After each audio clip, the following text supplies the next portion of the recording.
what happens? That if investors lose confidence in this country, Kenya, then they are likely to redirect their investments elsewhere. And as a country, therefore, we shall be having a problem. So the same applies to companies, that if the creditors lose confidence, then we may go into liquidation as a company. And of course, there is no control over the incoming of shareholders, who may use their influence, who may use their vote to change the policies of the government. I want to take an example. Suppose Baba joined a given company X, maybe Zoya Sugar Company. Then we have the likes of Wasike also with the shares there. Then Baba proposes something. I don't know if the other shareholders will object to the proposal of Baba. We in such a situation where the other shareholders will object because of who is who. And this notion of who is what gives now credence to those incoming shareholders, the new shareholders, who can use their power to influence the policies of the country. So it is in this regard, we are saying that quotations are good, but also quotations are bad. What we need to understand, and mostly what we need to know, is that under what circumstances will a company be registered from the stock market? So when we say under what circumstances, then we are talking about the disadvantages. So some of these circumstances are like when a company has a poor performance record, when a company fails to pay for quotation, right, pay fees like brokerage, audit, and legal fees, when a company fails to publish its accounts, when the creditors lose confidence in the company, the likes.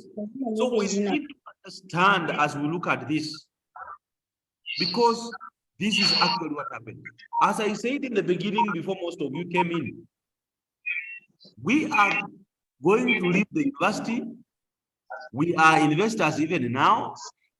And mostly we have been investing in maybe selling mbogas here or something. But there is a market where we can also invest, and this is the stock market.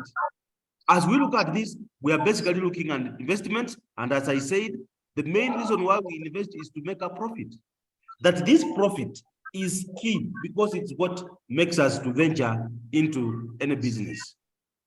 Now, as we look at this, ladies and gentlemen, what is it that we must now consider when buying and or selling shares? Because we are looking at the quoted companies, what is it that you look for when you are buying or selling shares? One is the nature of the product. What product do you want to invest in? Today, I want to challenge you, I want to request you, go to the library, look at any newspaper, go to the business segment. There's always the money market. And you will find a number of products there. You will have agriculturals, you have the finance, you have the alternative investments, you have the industrials. All those are products in the market with respective companies there. So you must decide what product do you want to invest in. Is it a finance? Is it a banking? Is it an agricultural? Is it an industrial? Is it an alternative investment company? Because all these create different things. Agricultural companies deal with agricultural production. Industrial deals with industrial production. Things to do with banking. This deals with banks. So do you want to invest in a bank like Equity that made 46 billion for the year ending 31st of December 2022? So the choice is yours. Number two, we look at the performance of the company. And when we are talking about the performance, we are looking at how much have they been declaring as dividends? Has it been growing over time, or has it been reducing over time? That a company whose shares have been growing, then will attract more investors. It will command a high demand, and therefore their shares will easily be transferred. And has a poor performance. it will not command a high demand, and therefore it will be difficult for you when you debt or convert cash. Thirdly is investment. You mute all of them. Mute all of them. Because they are making noise. So they should be muted, all of them. Diversification is key. That must you invest all your investments in one. Remember, we talked of the stock market having provided opportunity for us to spread risks.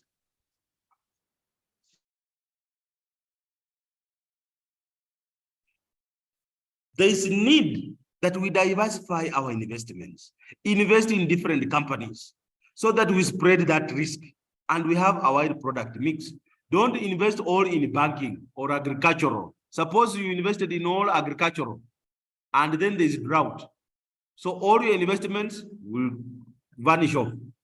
But if you had an agricultural, you had banking, you are in the alternative segment, then even if one product fail, there are other products that will still keep you going. The fourth important factor to consider is the growth of the company.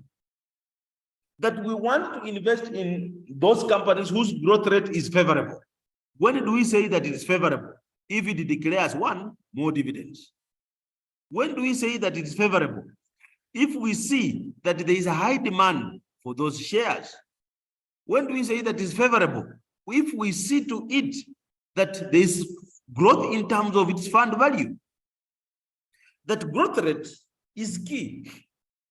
That we wish to invest in things that appreciate, not that which depreciates. Invest in areas that will appreciate, not in areas that will depreciate. Then finally, of course, is the security of the investment. That we need to invest in guaranteed securities. Remember, we have said the stock market. The stock market, as we did see earlier, we did say, ladies and gentlemen, that these are market that deals with the exchange of shares of public quoted companies, government securities, and stocks of municipal authorities. That we are focused on investments in the government, because when you invest with the government, you will never lose out. When you buy those shares that are being offloaded by the government, you will not lose out. And that's why we are saying that security of the investment is key in terms of what you invest. And we should always strive to invest in guaranteed securities. And those that are 100% guaranteed are those of the government. With this in mind, therefore, we can holistically look at now this issue of investment. What is it that we are talking about investment? That investment is commitment of funds for returns in the future.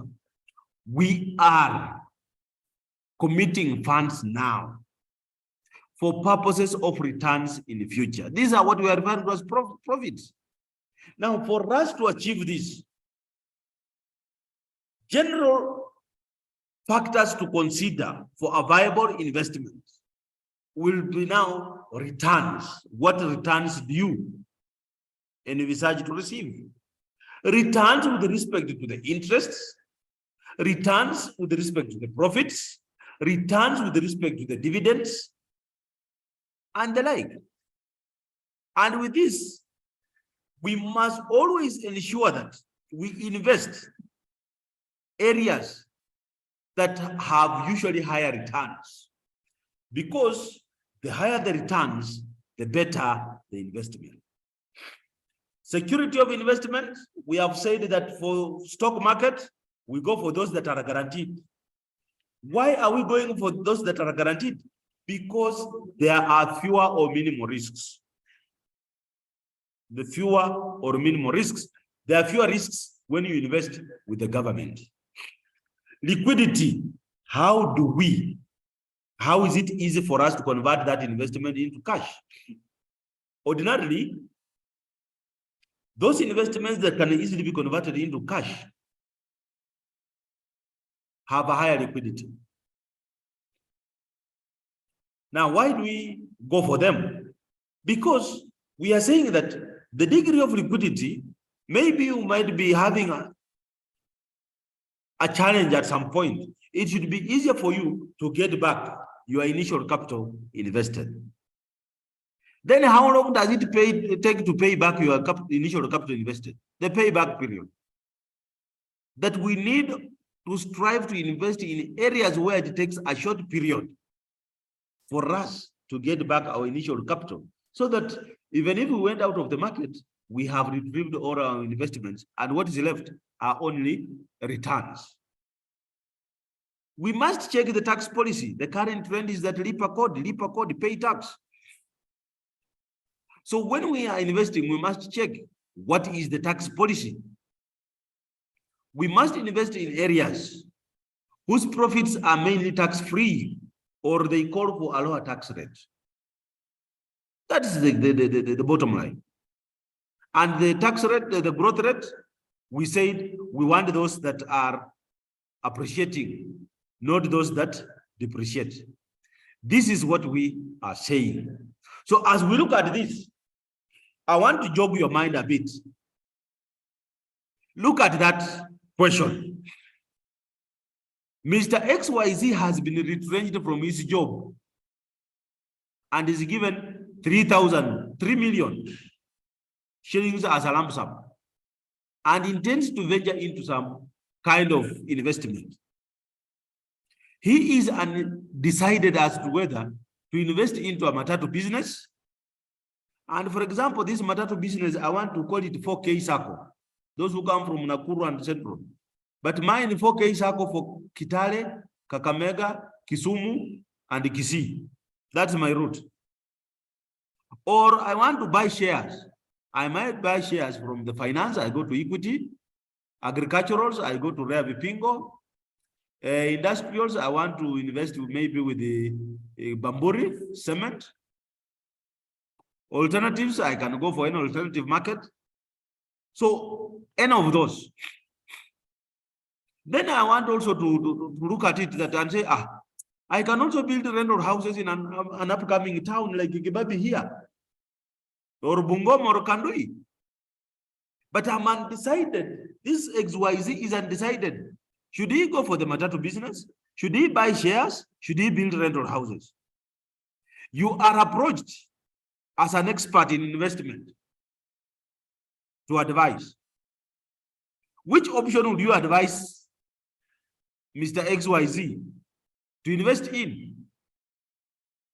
I don't know if we can get a few reactions. If you are the one, and unlock them. Magdi, unlock them. I want to hear what they will say.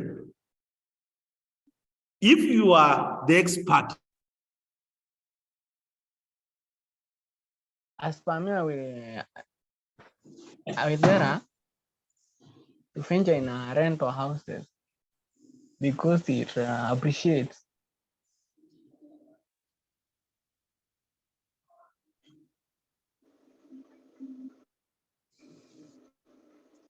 Class discussion. So who is speaking? Moses Bayer? Moses Bayer, your hands up. Yes, sir. Yes, sir. Yes. According to me, What would you advise Mr. XYZ? yeah, on the investment, we have this advise him to invest in what? on matatus. Matatu business. Why in matatu business? Yeah, we have said that during investment, you look for the payback period. So this man is faster in the matatu business. Yes, because this man has been researched and he needs money. Yeah, so it's better. So for you will advise XYZ to go for matatu business. Any other person? According to me. According to you, who are you? Ravins. Yes. To build rental houses. We'll go for rental houses. Why? Because the land appreciates and never depreciates. Because the land appreciates and never depreciates. Good. Any other person? According to me, sir, Yes, you say who you are as you speak. I'm Uma Edward Odor. You are Oma. What would you advise Mr. XYZ? On my view, I can advise this man to invest in rentals, To go for rentals? Why rentals? because you find that when he invest in rentals, the money will be refunded back in a short period of time. The money will be refunded back. How short will it be? Because you have to get the tenants and they have to pay. Because you find that in the nearby coming town, if there is people who for houses, Yes. when they feel that that rentals maybe you have built for five doors and you are paying 2,000, you are requesting 2,500. You find that in a year you can be earning around 600,000 from those people. Earning about 600,000 in a month or in a year? In a year. In a year. That's your argument. Another person? Shabin Khaemba. Yes, sir. Yes. For me, I will advise him to buy matatus. You know, Matatu business. Why matatu? Matatus you can earn daily, and if you look for those and boys who can search for more people on the stage, you can find that in a day you earn like not less than 5,000 in a day. So and for you are going for matatu because you will get more money. Yeah, you get more money. Simon Otieno? Okay, so on my side, I'm Ken Simon on my side on matatu, and let me say on both sides the effectiveness on both So sides. you have to advise this Mr. XYZ on one. Okay, There are three options. So you have to choose one. One is to build rental houses. Why rental houses?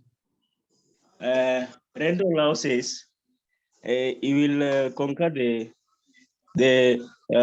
repair and other factors may be affecting the other sides of the matatu and shares may not be available in the rental houses. So you will gain more profit. Okay.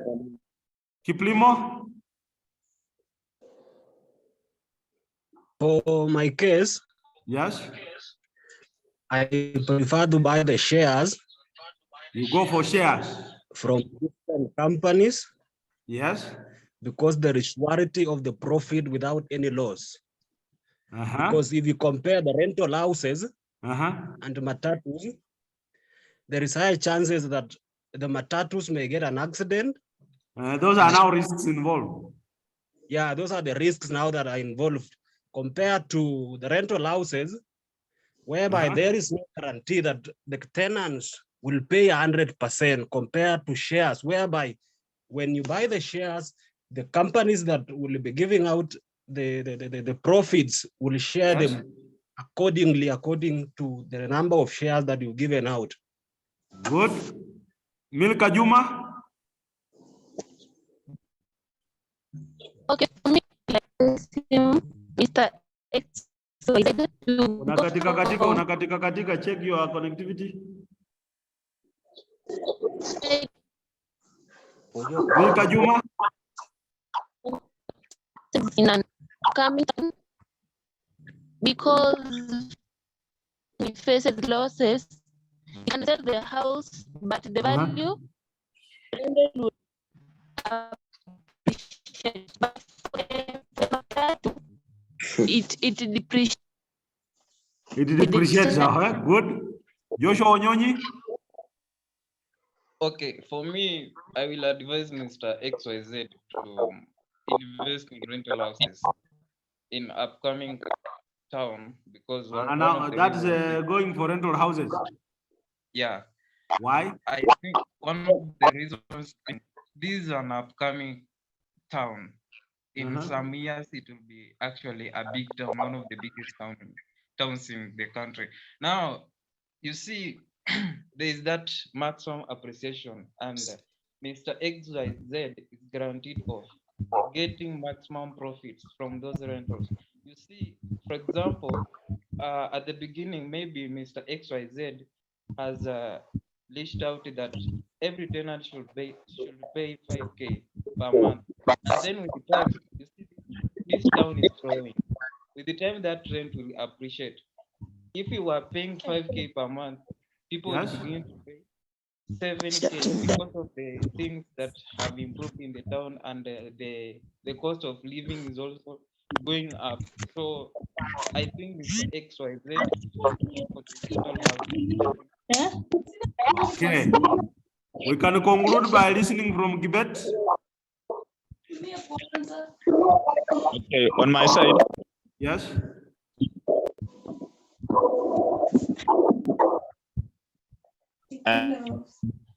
On my. You are lost, Jesse Lukote. I'll advise this guy. In my side, I will advise Mr. XYZ to go for chairs. To go for? Chairs. Chairs. Why? This is because shares is an important way to raise capital for fund. Now, ladies and gentlemen, that question is purely an application question. And for you to choose shares or matatu business or rental, you need to have a discussion around these factors. Which one will give you higher returns? Which one will have fewer risks? Which one will have a higher degree of liquidity? Which one has a shorter payback period? Which one has a fair tax policy that is tax-free or have lower tax rates? And which one actually appreciates? So the more such an investment will qualify, as we did see under taxation, a good or ideal tax system is that which meets most of those principles of taxation. So a good investment is that which will meet most of these factors of investment. So if you can argue that it is a matatu business and justify using most of these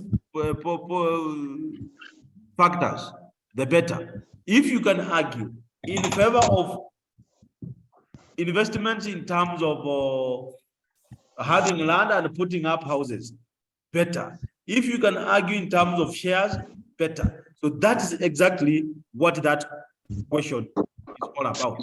So you need to argue it out, give facts, make comparisons. That is easier for you to liquidate, convert to cash, the payback period is easier, or the tax policy has fewer risks. That is the essence of stock market.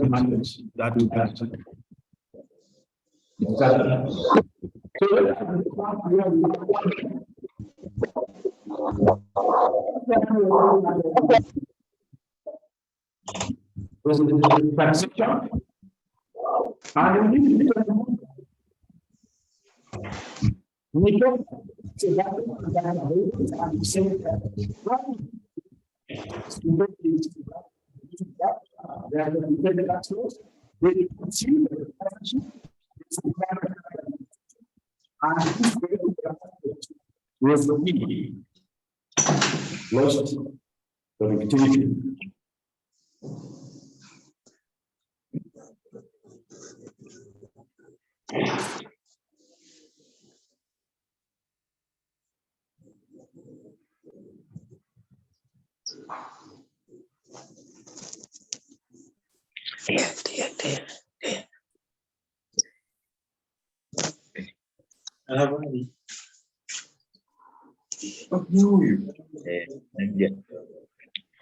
Doctor, mute. Mute them. Keep quiet.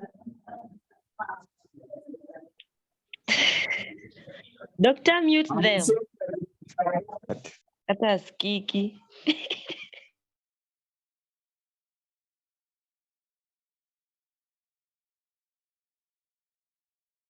Focusing on. Yes, we want to look at taxation. And as we look at taxation, there are key things that we wish to look at. Most importantly, we had looked at the sources of opportunities for tax evasion, and we talked of lack of information gap, concealment of true ownership. We looked at donations to political parties, and we said, ni wewe tu baba, ile kila kitu nasema ni sawa baba. Hata ukisema tuende tujirushe kwa Lake Victoria, tutaingia baba. Ukisema tuende Nairobi to demonstrate, tutaenda baba.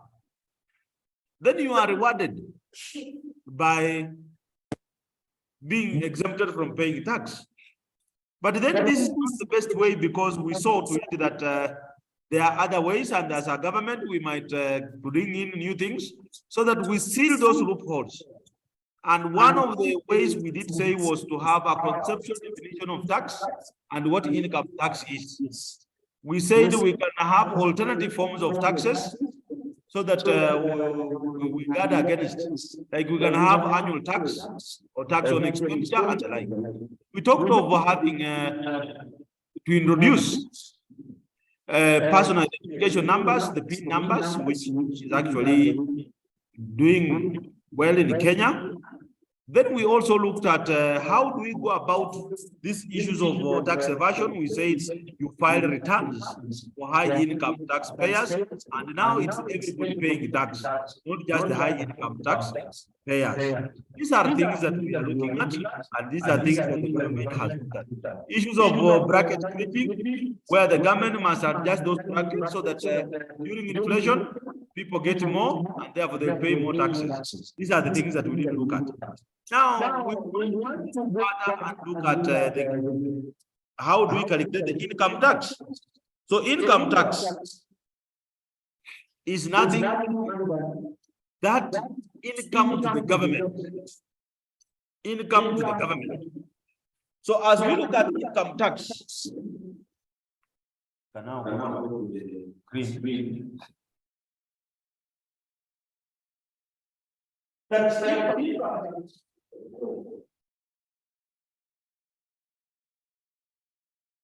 That income tax is that tax that is levied on the incomes of individuals. Income is anything that an individual receives, whether it is in terms of 1, basic salary, 2, allowances, and any other that this person gets, that is treated as an income tax. That the income somebody gets from salaries, wages, interest, dividends, returns, and what have you, that's what you are looking at. So there are key things that we need to look at. Now, what is what we refer as gross income?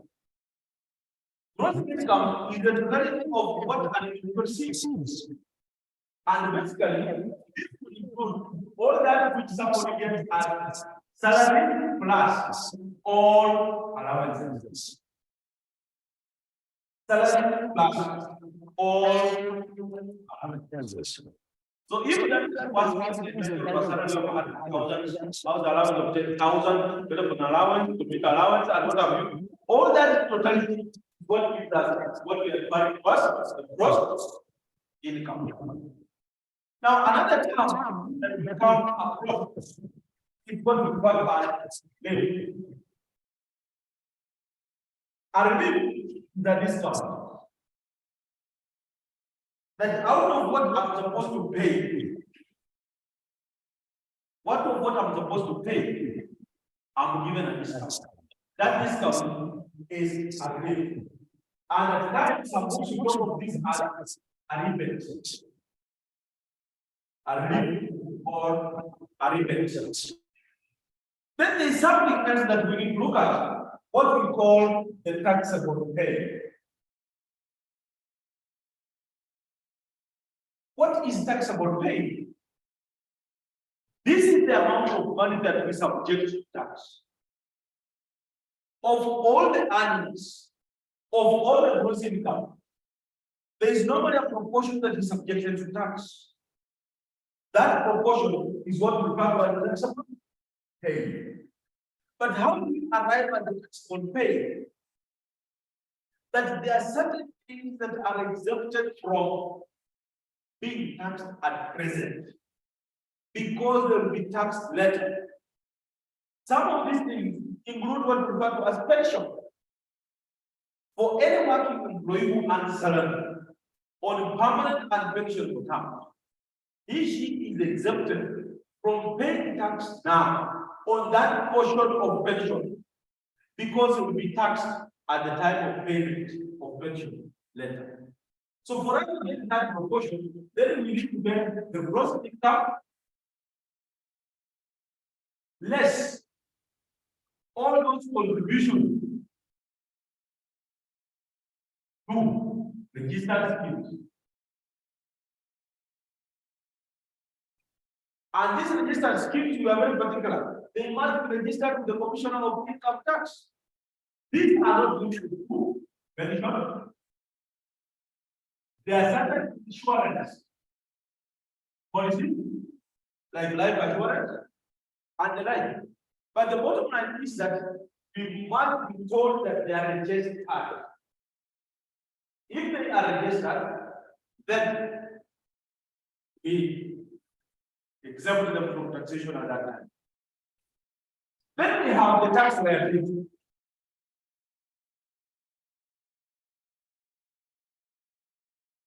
Tax liability. This is what an individual is supposed to pay. What you actually pay as tax. So if you are entitled for relief at discount, then we must get the liability as what you are paying as tax minus the relief. What you are supposed to pay less the relief, that gives us the tax liability. Then finally, we talk of the net income. At the end of the day, what are you receiving as your net? So net income must be the gross income less all deduction. All deduction. What do we mean by all deduction? Any payments that you are supposed to make from your income. And this includes what you are paying in terms of pension, what you are paying in terms of tax, and any other obligations that you are meeting as an individual. So this all deduction means all that which that you are supposed to meet.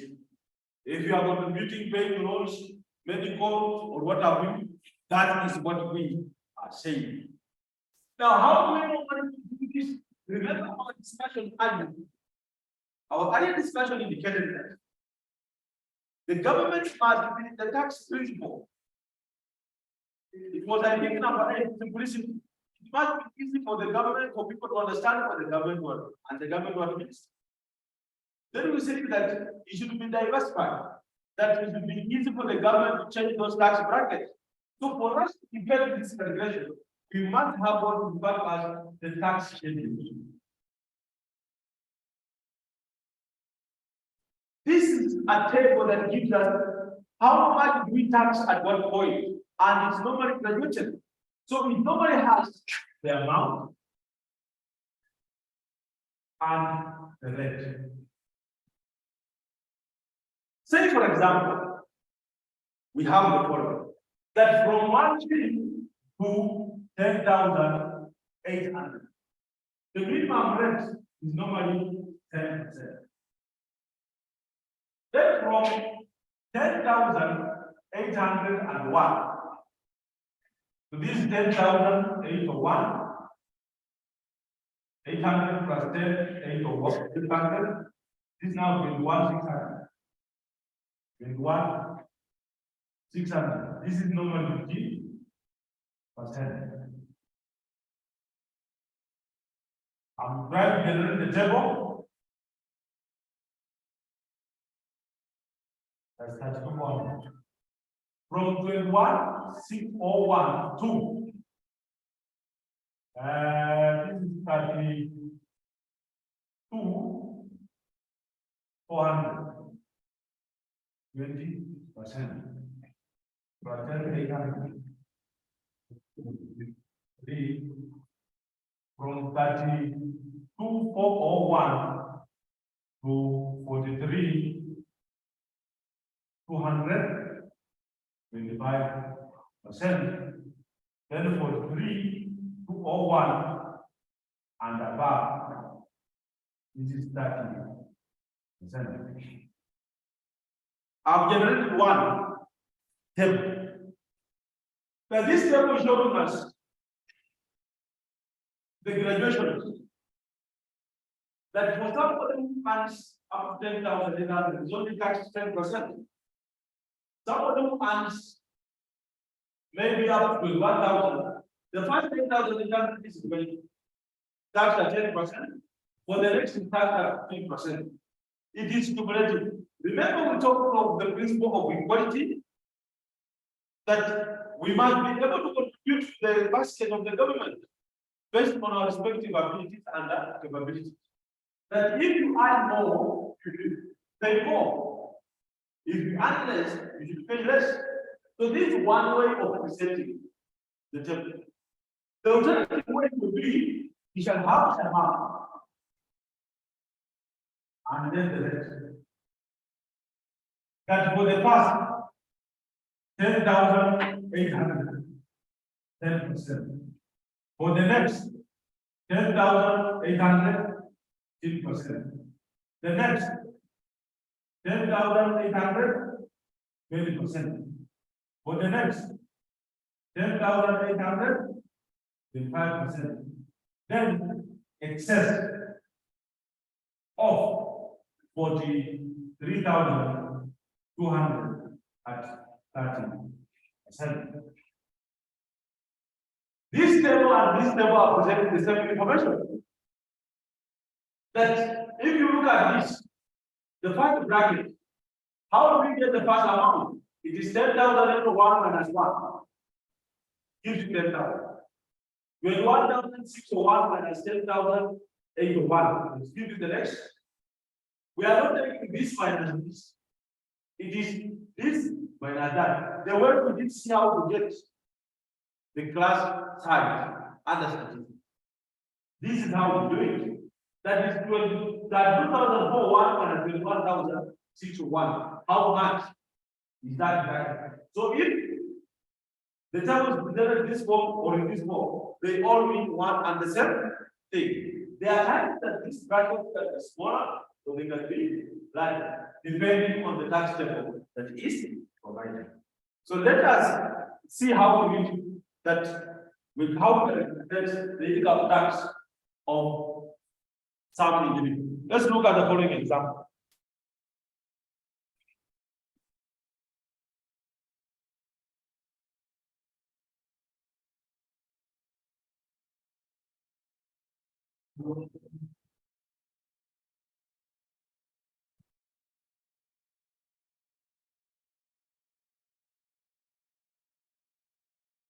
Are you seeing my screen?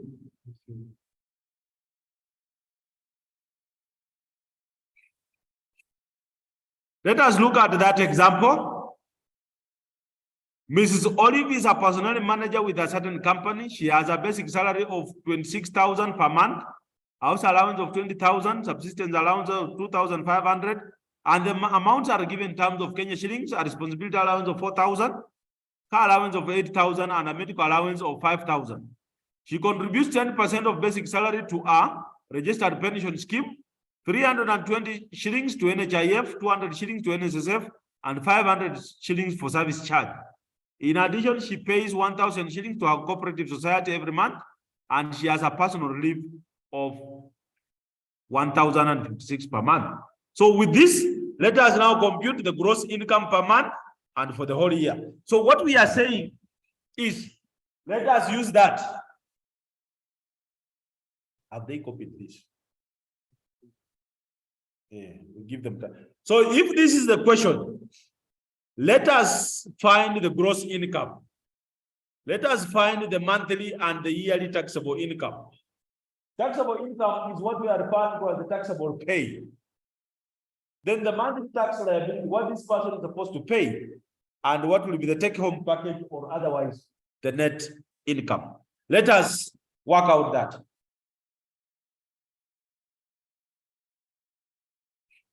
You work out, then we shall compare with what I have. I'll leave this on the screen for some time.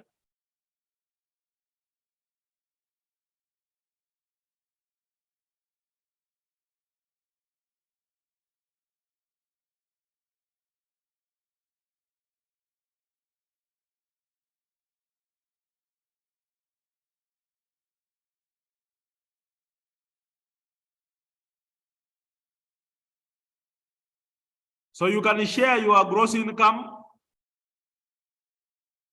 and annual income on the screen, on the chat box.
Let us proceed to those others.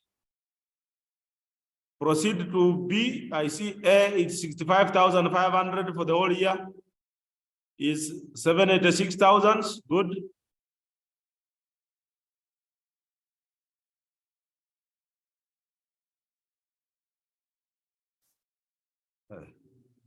Aka kama kopi yangu ni.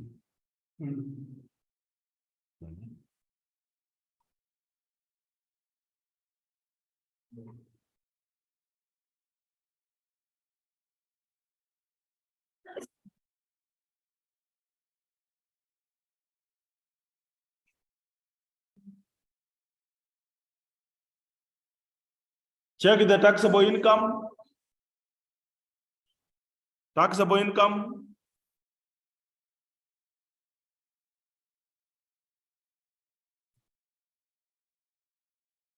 So that's gross income minus contribution to the pension scheme, which is 10% of basic salary. That's registered.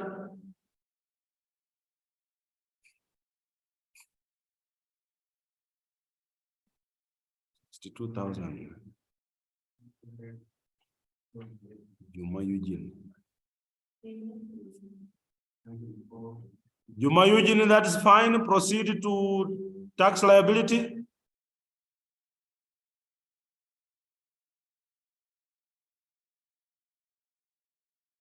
Liboy, that's fine.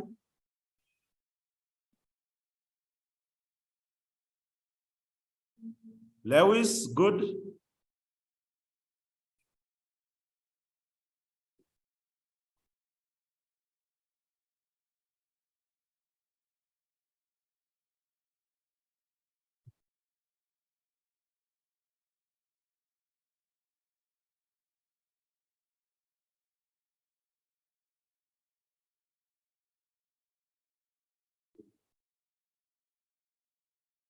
Share the tax table again.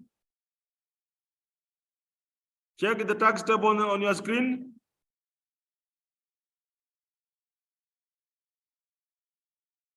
There is the tax table.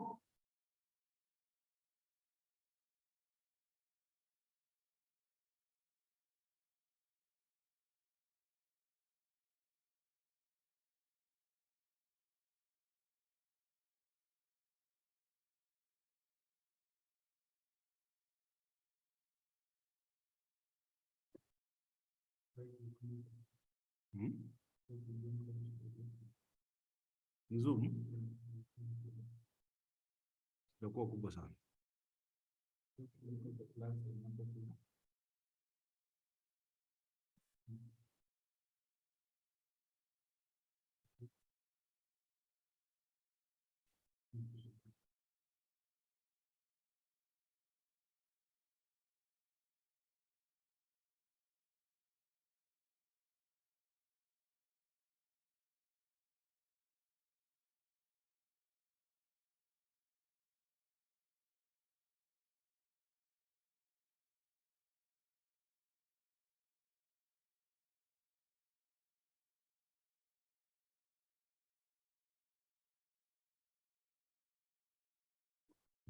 Hapo iko sawa.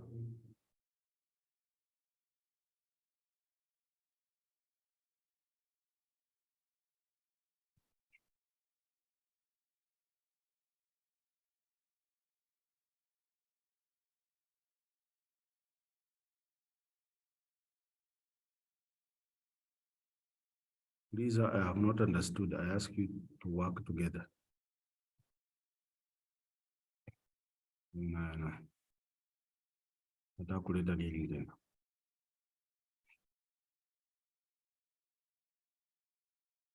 Taxable pay. Ravins, check your working.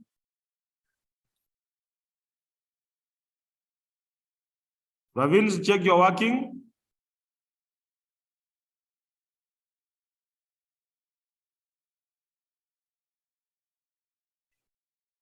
Number C is the tax liability.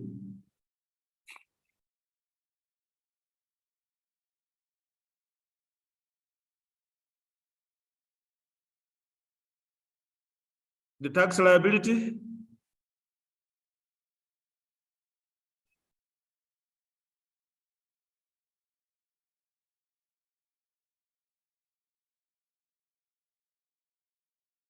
$13,194.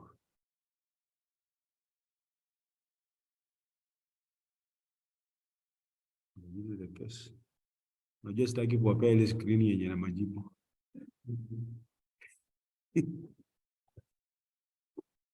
Acha upambane kwanza.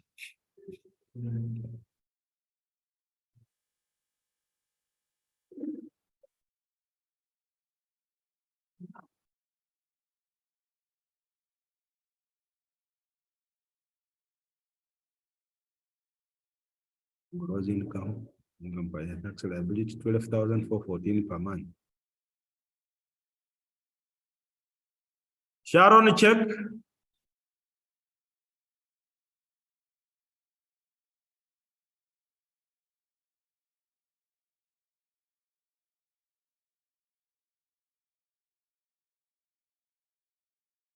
Check that there is a tax relief.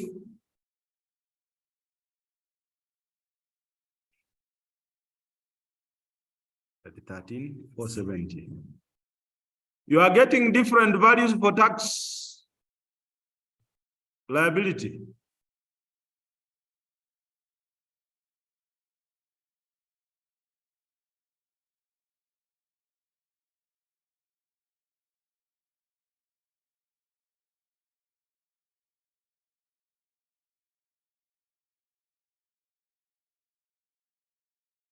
How about the net income? I share the question. There is a question.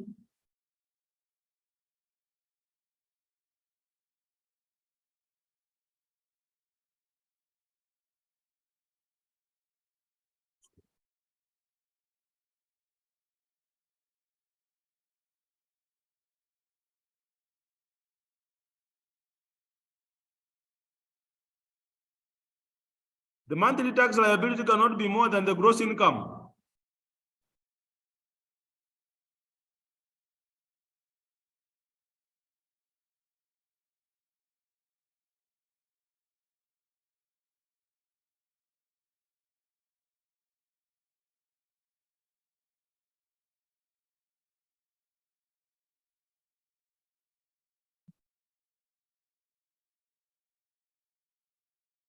$48,186.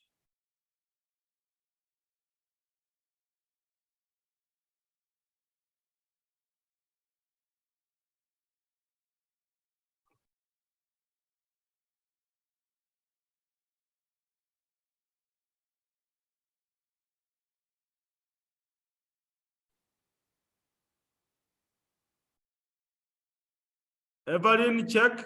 Cannot be 16.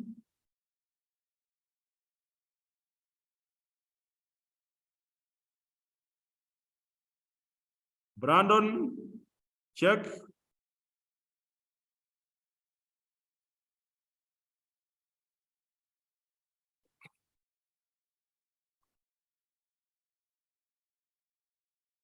Now, if you act out correctly, you will get the following results. Check with mine. Gross income, 26,000 plus 20,000 plus 2,500 plus 4,000 plus 80,000 plus 5,000. That gives you 65,500 per month. Multiply that by 12, it gives you 76,000 per year.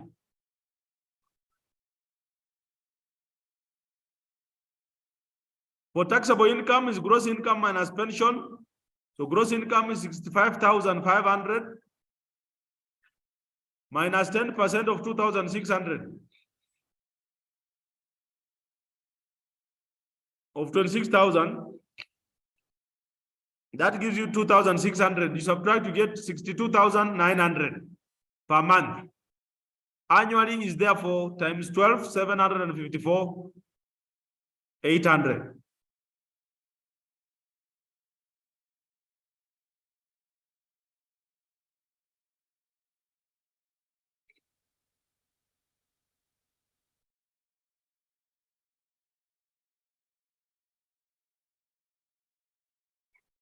For tax liability,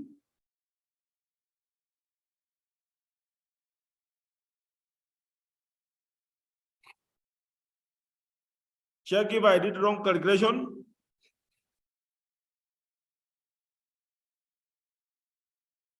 For the first 10,000, the next 10,800, like that, total gives you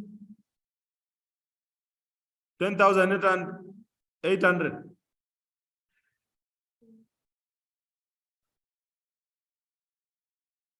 Four, five, six, 9.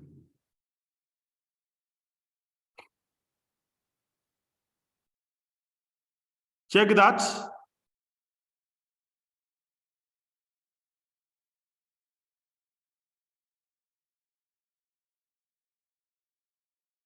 We are getting differences in C, which we can rework out and see. Then for take home package, so we are getting a difference in terms of the tax.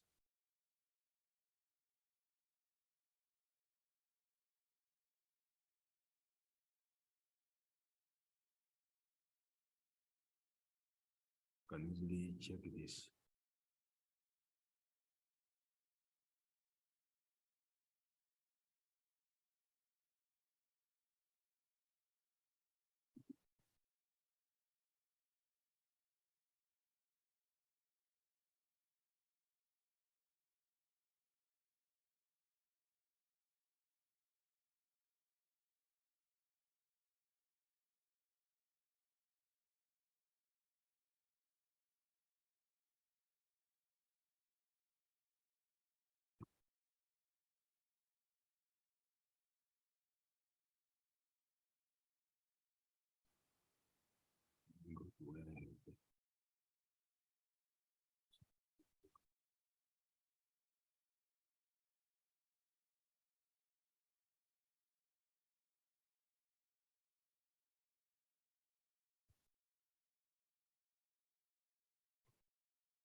So we'll check the working.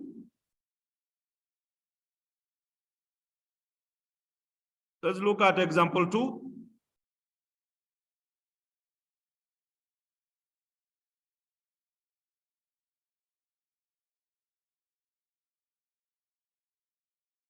An employee in a certain company drew the following benefits.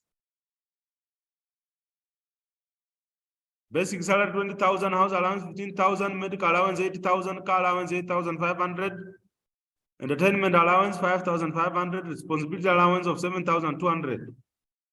During the month, the employee made the following payments: 430 to NHIF, 5% of basic salary to a registered pension scheme, 3% of the basic salary to the cooperative for shares, and 12,000 to a medical chemist for the drugs. This one should be drugs he had taken. In addition, the employee received a tax relief of 1,056.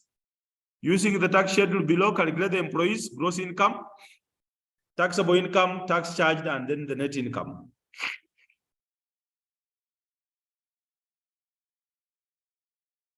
Let's conclude with this. So if that's the case, then I had worked out this. Check that you have the following results. Gross income 64,200. Then for the taxable pay is 63,200. Total tax 13,560. Tax relief tax charged will be 12,504. Then the net income will be 38,666.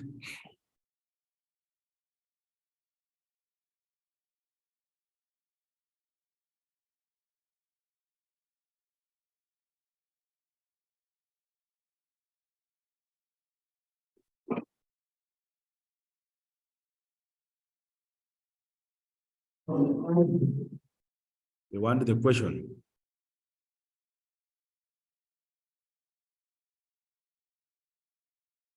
Okay, I've taken it back. Oh, they are saying I'm taking them fast.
In the interest of time, those are my solutions. Kindly work out and see if we get the same.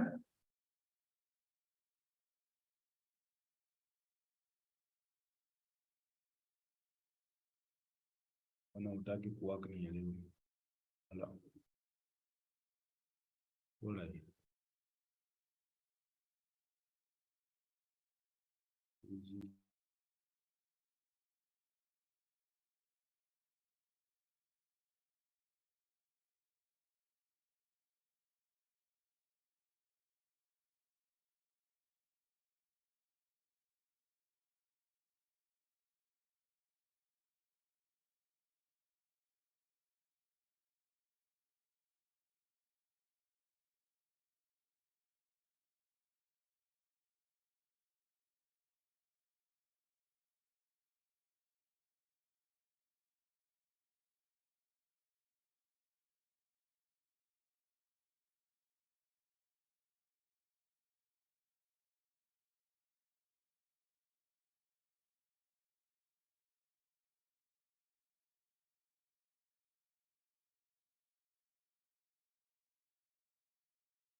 We are using the same tax schedule. So when you ask me to share severally, I don't know. It's the same tax schedule.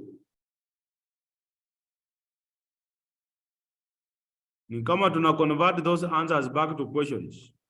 What do you mean?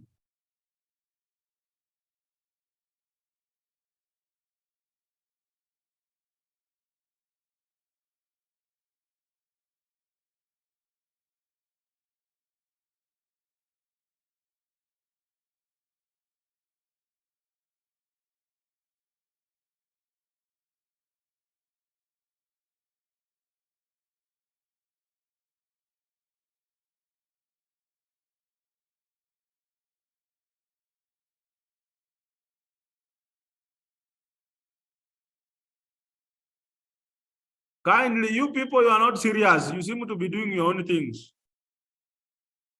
I've shared these things severally. I've shared the table and we are using the same table. I shared the question for the last time.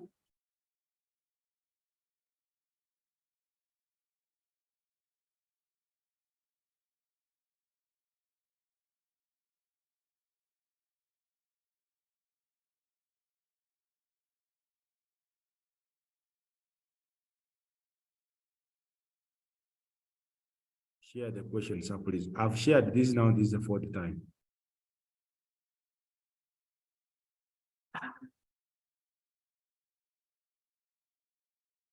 What are screenshots? Wache kusumbua.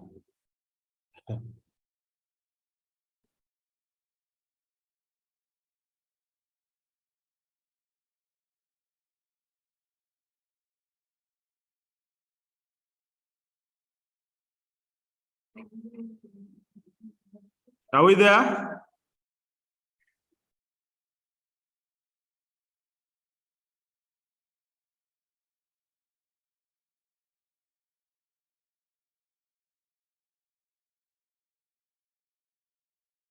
So you can compare that at your free time with the solutions that I got.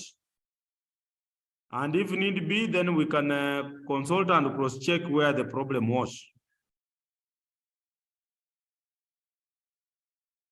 Alan, net income.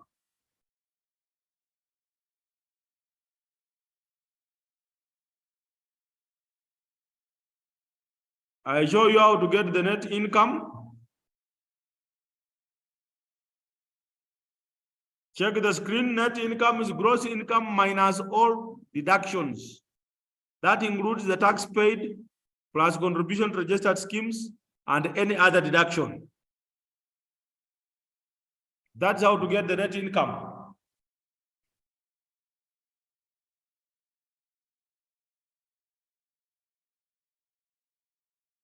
You know, these people want to take you round so that you don't move.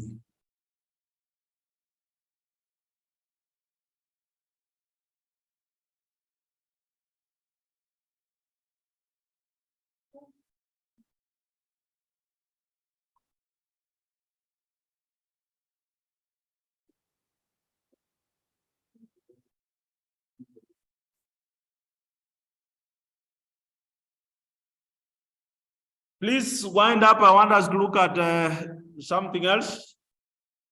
I want to look at index numbers.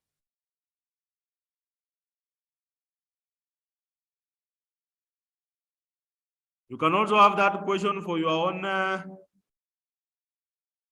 You can have that for your own consumption, for your own exercise.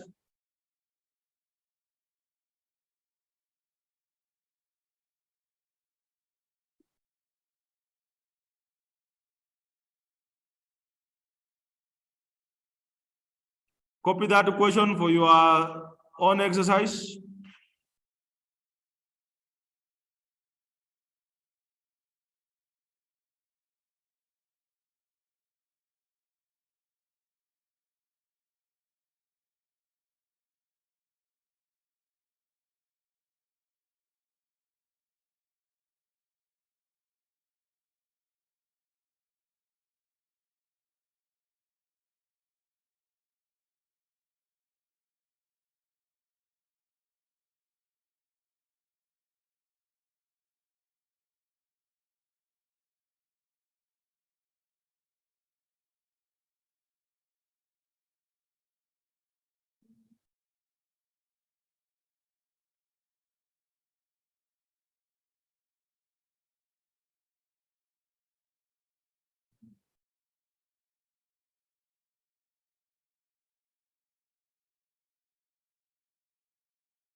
The taxation table is the same.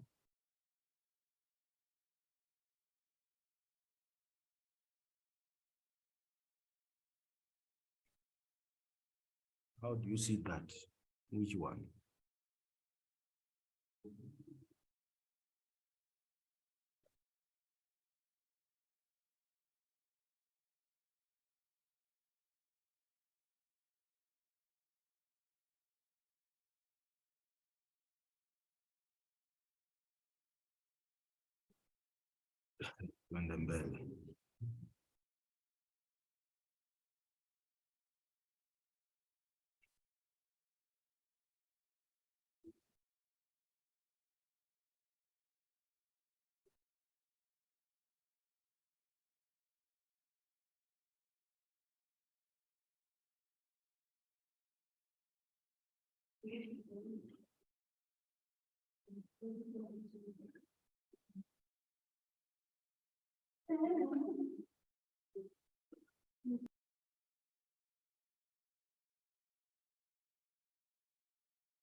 I have intruders in my class who are disturbing me.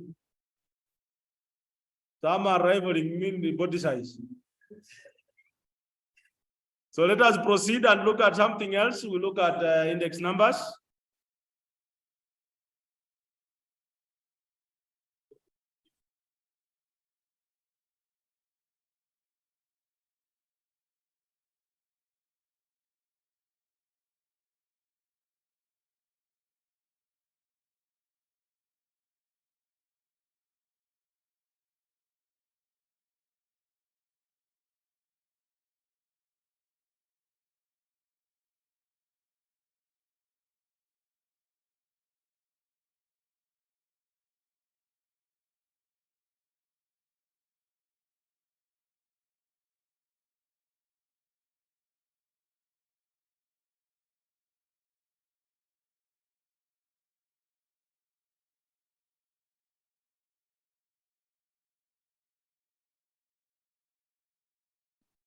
So we want to look at this last section, the last part, and this is on index numbers. And I think if we finish this, then we will be able to have an overview of the course and see what and how to progress forward. That mainly we talk about cost of living, we talk about inflation, and these are derived from a value that summarizes changes in a variable, and this value is what we are referring to as an index. An index number is not that which you are given in primary for KCPE or secondary for KCSE. It's just that single value, a value that will summarize some changes in a given variable. If we talk about summarizing changes in a given variable, then this value is derived as a ratio of two numbers. And therefore, it can be expressed as a percentage. It is in this regard that we use index numbers which inform us about the changes in the magnitude of some given variable, and therefore these variables have to be measured from time to time. For this to be performed, then we must know the reference point. Where are we starting from? What point in time against what point in time also are we analyzing? That we need to say that we are looking at the price, the changes in 2023 vis-a-vis what happened in 2015. We can use this in our own local example, that after every 5 years we have elections, and these elections normally are for the national general elections. And after that, we have things that come up. I want to request that those who are affiliated to the political party should forgive me, because after every 5 years, we are always agitating that, oh, kura zangu zimeibiwa, kura zangu zimeibiwa. This is something that we can also analyze and come up with an index and ask very many questions. Why is it that at every election, when one loses, must always come up and start saying that it may be one, it may be one? This is a phenomenon, and we need to look at it. You are in this university and you are in first year after 4 years of your respective programs. We want to classify you into a certain degree classification, that we want to see the changes that will have taken in terms of your performance. And this is what will give you a degree classification. Such an analysis from first year in 2022, 2023 to fourth year, maybe in 2025, 2026, what will have taken changes? What changes will have taken place? So it is this change that which, when we summarize, gives us an index, and therefore there might be various types of indices. One that which result as a result of the changes in the price of commodities, that which results in terms of the stock, that which results in terms of the quantity, that which reflects the cost of living, the sales performance, like in academics, production, and even in terms of the salaries and wages, business cycles, and the like. Almost in everything, there are changes that do occur over time. So we wish to analyze this and see these changes, and this is what will be summarized in what we refer to as the index numbers. Now we want to look at this and be cautious to it, that at times we do look at these changes, and most importantly, when we want to analyze inflation, when we want to look at the cost of living, which is the main thing now, we wish to look at the price indices. Indices is the plural for index, and therefore, when we want to analyze the changes in the price, we want to look at it and see how has the prices of a commodity changed over a period of time. It is these changes in the price that is helpful for us to describe and analyze inflation. That is how the value of money has appreciated or depreciated according to the prices of commodities. We know that currently we are saying the cost of living is high, even if unga was 230 and now is 180. So we are still saying that it has gone up. I don't know under what, if 230 is less than 180, that is food for thought for yourself. But most importantly, the rise in the price normally signifies a decline in terms of the money value. When the prices of commodities increase, then the value of money decreases. And when the prices reduce, then the price of money increase. That is basically. And if you look at this, then you look at the exchange rates in terms of the dollar. We are saying that the exchange rates of the dollar is so high, is approaching 140. But this is indicative of something, that indices are normally a signifier to the deteriorating value of the currency of a country. But, excuse me, for us to understand the price indices and apply them to describe and analyze inflation, there is need for us to first understand what factors are considered in these price indices. Number one is that we need to understand what is the purpose of the index. what is actually the purpose? We saw the purpose of the reasons for taxation. We saw the purpose for stock market. What is the purpose of these indices? Is it just to describe? Is it to analyze? Is it to signify the value of money or what? Number two is that what type of commodities are included? That the selection of the commodities is key.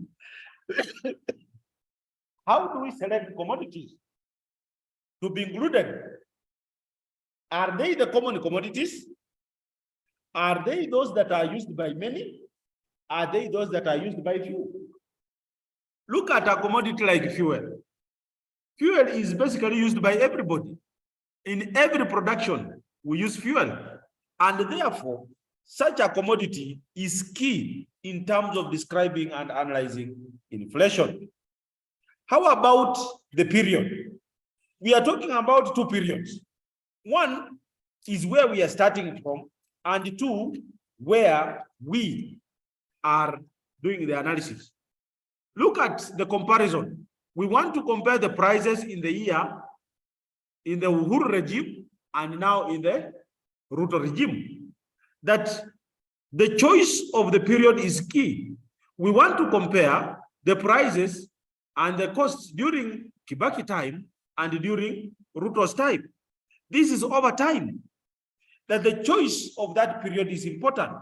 That the one that comes first, like now, if we compare Ruto to Uhuru, that Uhuru came first, and therefore the first in time, that regime is the best period, or otherwise the year of reference. Now, what is coming later, the current one, is what we are now going to refer to as the year of analysis. And because we have different types of indices, price indices, the choice of the average to be used is key. What is it that we want to use? What is it that we want to come up with? And the weighting, what weights? You may attach a lot of weight in terms of your what you prefer. Some of you prefer pizza, but some of us, pizza is a luxury. Some of us prefer ugali, but to others, they prefer rice. Somebody will prefer kuku. Another one will prefer fish. Another one will prefer mukimo. So what weights are we attaching to those commodities? And finally, we also consider in what form are the price quotations? That price quotations come in different forms.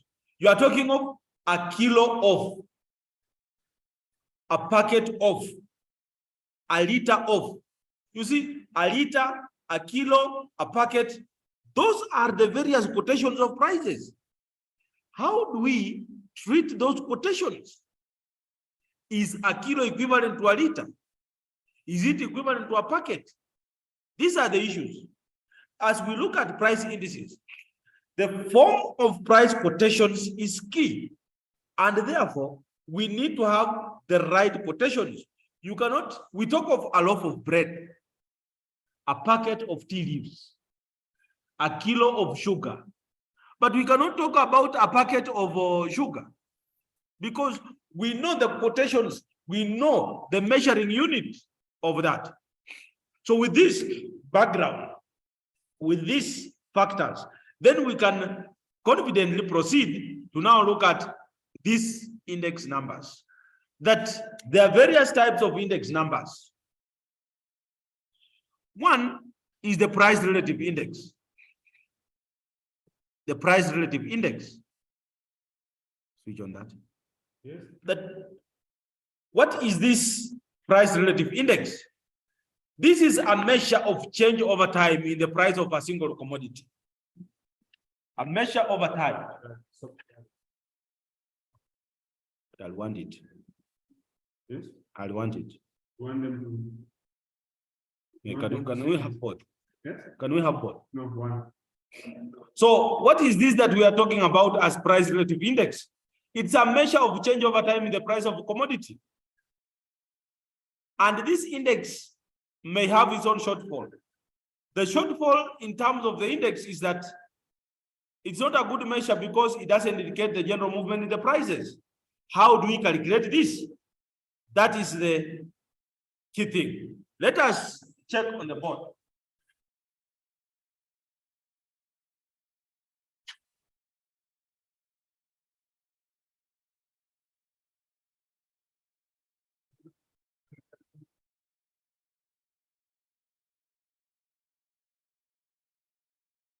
So we are talking about the price relative index. And this is the change in the price of a single commodity. You can choose on any commodity. Take a commodity like sugar. One look at the price of sugar over time. Like how much was it in 2015? How much was it in 2018? And how much was it in 2021? That this is the year. We are looking at the year, and then we want to give the price. That in 2015, a kilo of sugar perhaps was going at 20 shillings. In 2018, it was going at 50 shillings. In 2021, it was going at 80 shillings. That over time, the price of this item has changed. Are we able to now analyze and describe the changes in the price? We can do this by using what we are referring as the price relative index. Then the price relative index is one but a ratio, a function of two numbers. That we are looking at the price in the end year divided by the price in the first year times 100. When N stands for the year of analysis, and O is the base year. What we don't know of N when I'm analyzing this, that's the year of analysis. When you talk of price O, that's the difference time. That I am looking at the price in the year 2018. Based on the price in the year 2015. So my reference period, my best period is 2015. My analysis is 2018. My period, the price in 2018 is 50 shillings. But people, the best period is 2015, that is 20 times 100. And if you evaluate this, then you realize that this will give you this and this one, this is 50, so that is 250%. That the price of this commodity from 2015 to 2018 has increased to 250%, which interpretation therefore that which we give is that this price of this commodity will have increased by 150% over that period of time. That is the interpretation. That the price of this item, if you are referring to as sugar, has increased by 150% over the period 2015, 2018. We can also do the analysis in the year 2021, based on 2015. So if that's the case, then we are looking at the PN. The price, the year of analysis, it is now 2021, that is 80. All over the people, it is the price, the best year. If the best year is 15, that's over 20 times 100, then this gives us, that's 5. So this is 400. So the price has increased to 400%, which gives us an increase of up to 300% over that period of time. The price of that item from 2015 to 2021 has increased by 300%. We can also do it. Suppose we look at it from the year 2018. Therefore, if you look at 2018, then the change in price, the price of the index, will therefore be Pn, which is 80, all over P4, now is 2018, is 50 times 100, and this therefore gives us this 160%, which implies that the price will have increased by 16%. That is what we are talking about. And as we look at this, we are basically saying that the price of the index of this commodity sugar has changed over time from the point of analysis, from the best, the point of analysis by the given percentage, because an index is a measure that summarizes changes in a variable. It can be expressed as a ratio or it can be expressed as a percentage. Basically, it's easier to express as a percentage because that is what gives us a better interpretation. Now, once we look at this, ladies and gentlemen, we are saying that this index is not good as a measure of cost of living. Why? Because it only measures the changes in price in a single commodity. But because we don't value the cost of living on a single commodity, there is need for us, therefore, to improve on this. And that's why the next index now gives us a better analysis. And this is the simple average price relative index. Now, with the simple average price relative index, this considers the price of several commodities by what we call the simple averaging method. How is this simple averaging method? That if I have a set of commodities, then I will be able to calculate the changes in the price. That then I simple average, meaning from the price relative index, I can now graduate to simple average price relative index, which therefore gives me the sum of the relative price species divided by n, where n is the number of commodities or items. How many items am I considering? And this is what we are saying. But suppose I use the same. So I'm giving the year and I now pick the price. This is the price of sugar. Then we're going to give the price of, say, bread. The price of bread. Suppose the price of bread was, say, 20 shillings in 2015, 30 shillings in 2018, and 50 shillings in 2021. These are two items. I can even add the third item. The item that I can add there may be big. And this now comes in the price quotation of liters. A liter was saying 15 shillings. It went to 35 shillings. And now a liter is 60 shillings.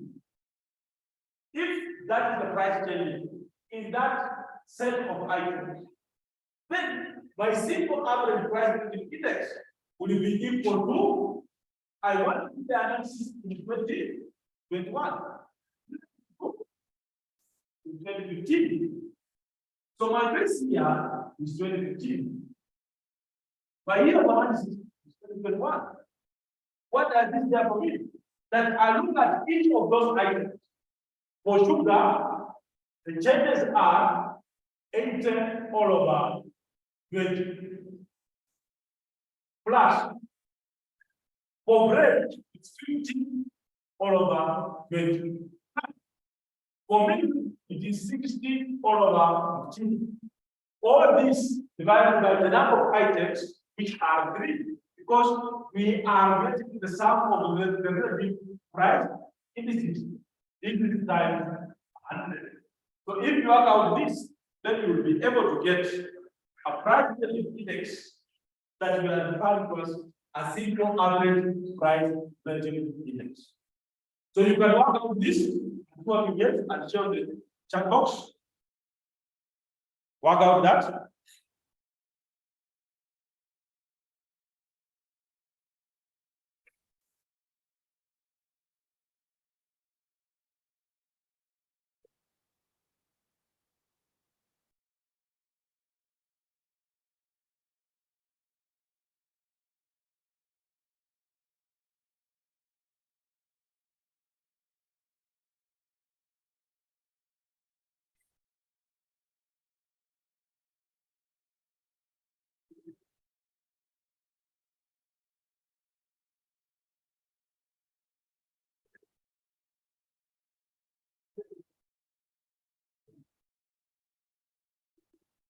People are giving you the answer as 350. So if it is 350, it means the prices have increased over time by 250%. So you realize that this index is also limited in its usefulness because it's treating all items as being equally the same. But is this the case with the consumer? We know that consumers have different price, different tastes and preferences. So if there are different tastes and preferences, those who are diabetic don't use sugar. There are those who don't use bread. There are those who take milk only. There are those who don't use milk. But we are treating all items as being equally the same to the consumer. And this becomes the main disadvantage of this index. Then the third is what we refer to as the weighted average price relative index. The weighted average price relative index. The weighted average price relative index. Why are we saying weighted? Remember we talked about one factor as being the weight to be considered. Because of the shortcomings in the simple average price relative index, that we may assign some weight. We may assign some weight to the items. How do we assign weights? We may consider the tastes and preferences of people. We may consider the budget constraints. We may consider also the availability. As I said, if there is no sugar, if sugar has become unnecessarily expensive, then you can do with Nuvia. That's what we are saying. That if we use the same example, then we can target and now feed to this, that we can have some budget X constantly down of the amount. Suppose we are doing a budget for 1 month, and we say that for sugar, I'll spend maybe 500, for bread, I'll spend 600 for the breakfast, and for milk, I want to spend 400. These are now the weights that you are attaching. That my budget for sugar is 500. My budget for bread is 600. My budget for milk is 400. That is weighted average price of the index. Then this would be taken as the sum of the PMPO multiplied by some weight divided by the weight that are going to be discussed. So in fact, you don't multiply, just the same as given. So if this is the weight that we are attaching, the weight that we are attaching to a given commodity, how now do we evaluate the price relative index? That this price relative index will therefore be a weighted average price relative index, and from the example we consider item 1, sugar. From 2021 to 2020, so we shall have 80 or 20 times the weight. The weight here we are doing is 500. Plus, I look at bread. Bread I'm attaching 600, so it will be 50 all over 20 times 600. Plus, milk, it is 60 all over 15 times 400.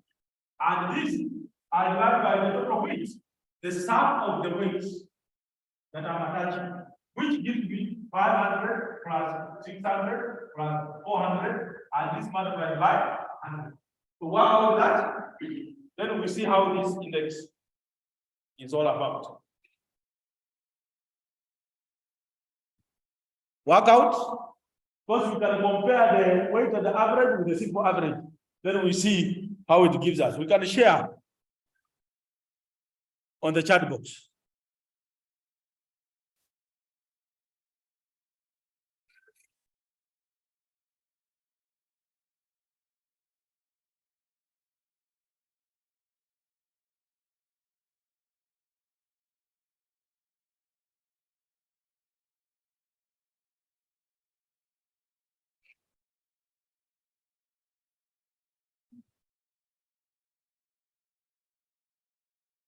Are they lost?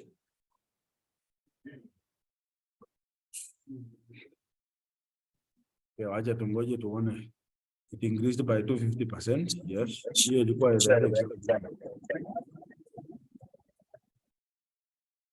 so work out the weighted average.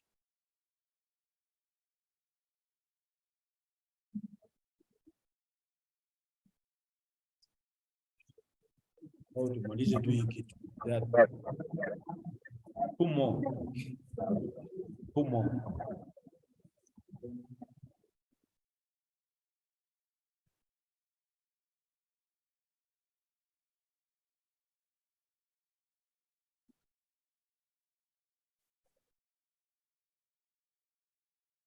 You are getting different results. 340, 340, which is the best? Which is the correct one? Most of you are getting 340, the other one was 350.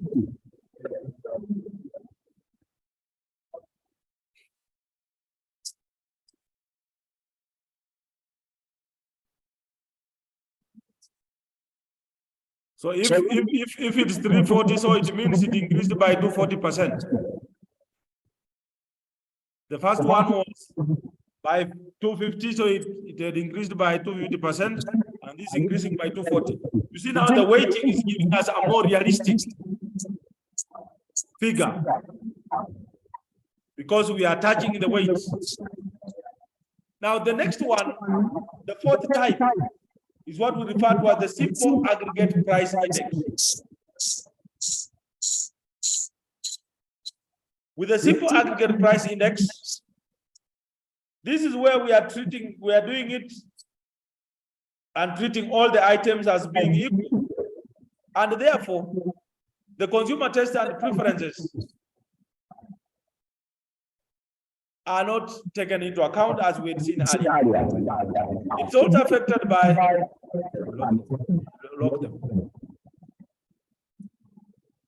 the units in which the price quotations are based, because we talked about the price quotations, kilograms, the liters, and what have you. But how do we now apply this simple aggregate? With the simple aggregate price index,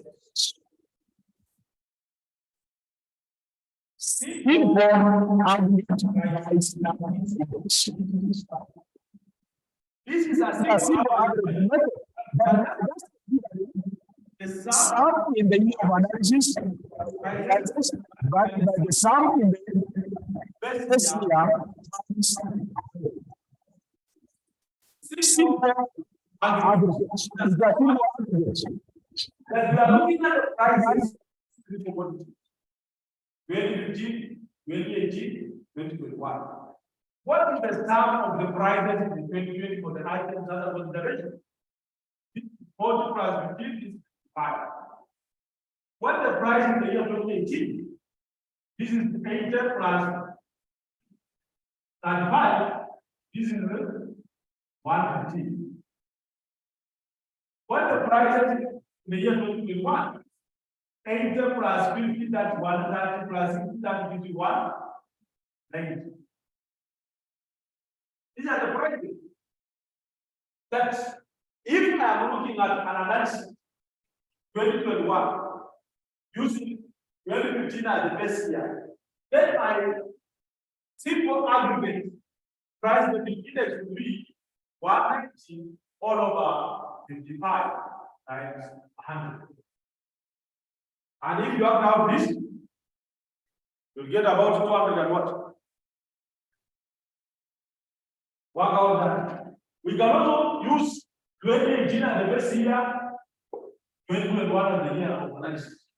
2015 as the best year, 2018 as the year of analysis. Whichever the best that we wish to look at. Compute 100 over 55 times 100.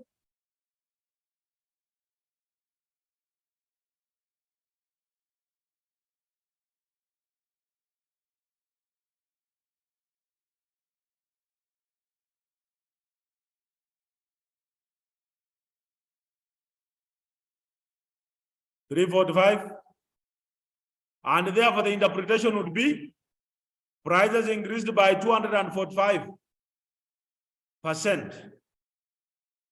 The prices increased by 245%.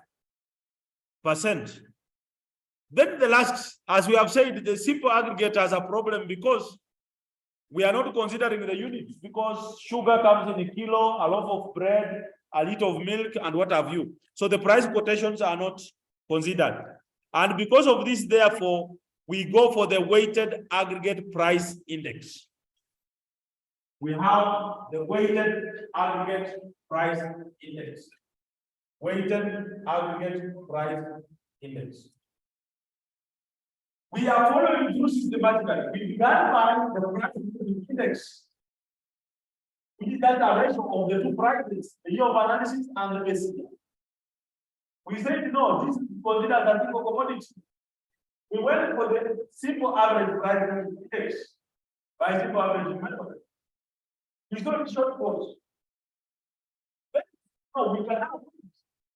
We went to the weighted average price index, where we are now using the weights. And after that, we said no, we can have an aggregate, simple aggregate price index, which compares the prices of commodities under consideration in the respective periods of time. But we are seeing that it's also a problem. So now we want to wait. So we are looking at the weighted aggregate price index. With the weighted aggregate price index, ladies and gentlemen, we can note that this is an index where we are weighting the commodities under consideration. And as we weight the commodities under consideration, then we must decide on what weight we can use. Basically, we can use the quantities both in the base year and in the reference year. So as we look at this, we are basically concerned with the weighted average price index, which we wish now, instead of averaging, as we did see, we just apply the weights, so that the weighted average price index becomes the sum of Pn and Po multiplied by Wi, where this is still the weight. At this weight, we are saying that it cannot be the quantities bought or sold, either in the year of analysis or in the year of reference or the base year. So, how do we differentiate this? We need to note that, and we must take note, because this is what creates the difference. That when the quantities of the reference year are used, the quantities, because there are two quantities. When the quantities in the reference year, that's now the base year.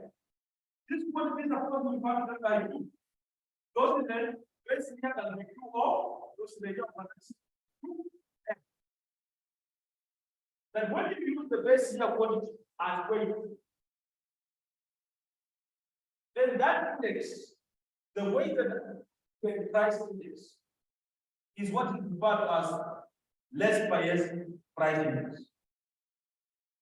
However, when the quantities in the year of analysis, UN for year of analysis, are used, then we call that partial price index.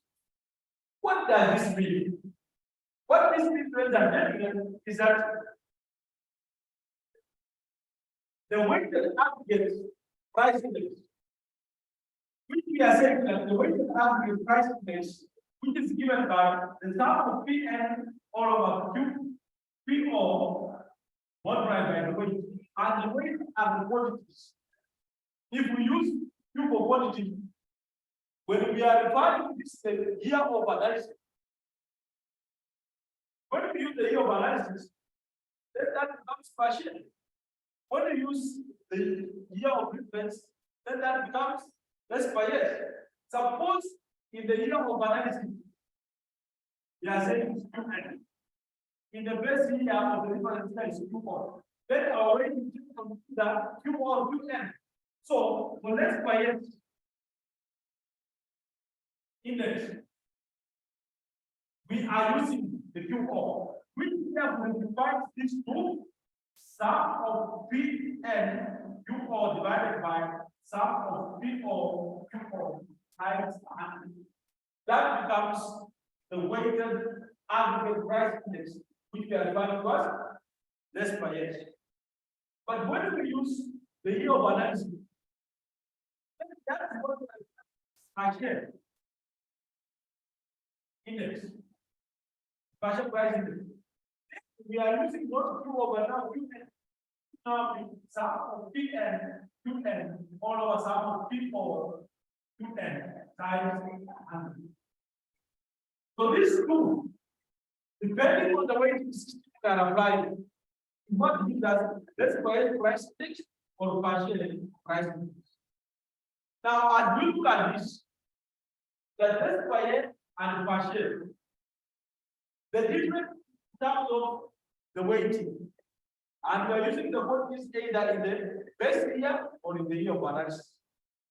Now, somebody called Ivan Fisher and said, now you can work out and approximate this and say that if you do that, then you can come up with the Fisher's ideal index. An ideal index that takes care of the two. Say that this is the square root of S by S and partial index. Therefore, means for S by S, sum of Pn Q all over sum of P O Q times sum of Pn Qn all over sum of P O Qn times 100, and this is the square root. The square root of the product of these two is a Fisher's ideal index. I repeat, the weighted aggregate price index uses the weights, and the weights that the quantities both correspond in the base year or in the year of analysis. If the weights of the base year are used, that is referred to as less by year price index. When the quantities in the year of analysis are used, then that gives us purchase price index. Now, the square root of the product of the two gives us an ideal index. That ideal index is what we are referring to as the Fisher ideal index, which is none other than the square root of the product of less per year and partial.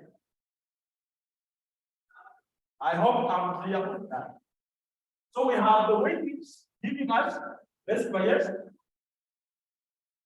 partial, and we have the Fisher ideal index, all arise from the weighted aggregate price index, depending on what are we using as our weights. Now, we also have something that we can approximate grossly the Fisher's ideal index. A gross approximation of the Fisher's ideal index is what gives us what we refer as the Marshall edge model. Marshall edge index. Now, what is this Marshall edge index? This is one relation of the sum that this is expressed by sum of the Pn Qn plus sum of the Pn Qo divided sum of the Pn Po Qn plus sum of the Po Qo. This is normally that the 100 because we are expressing the mass percentage. So this question is what approximates closely to the ideal index given by Fisher. And Fisher is the square root of the product of this square and partial. So all these are what we are referring to as the weighted aggregate price relative. So we can look at this, we can look at very many examples, but the baseline is what is the weight that we are using. If you put this in the base year Q0, then that becomes less per year. If you put this in the year of analysis Qn, that becomes partial. The square root of the product gives us an ideal index that the value as Fisher. Which is what we are supposed to want to find on the partial network index. That is the weighting that we use. No.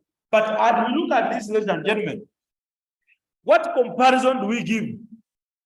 What comparison do we give to this?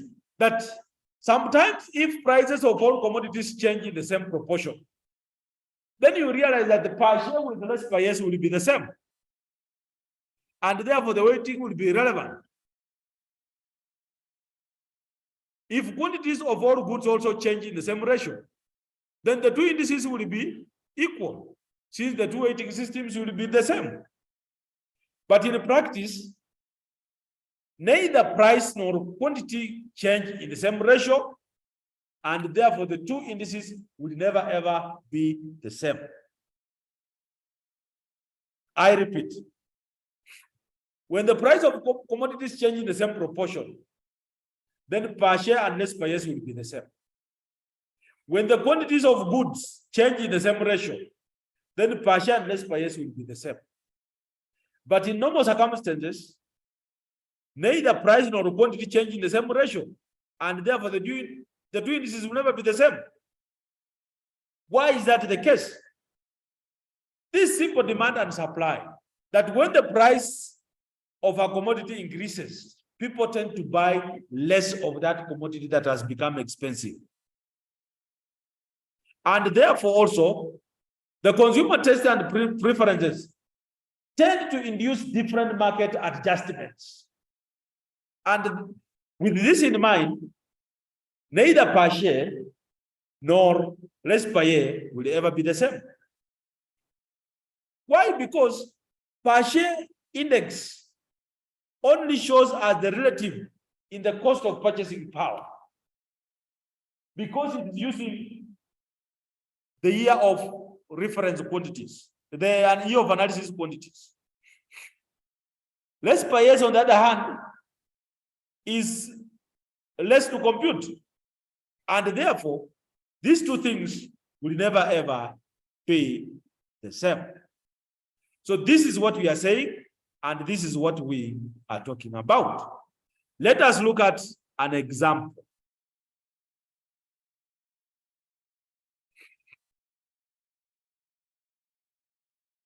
Watasema I share with them.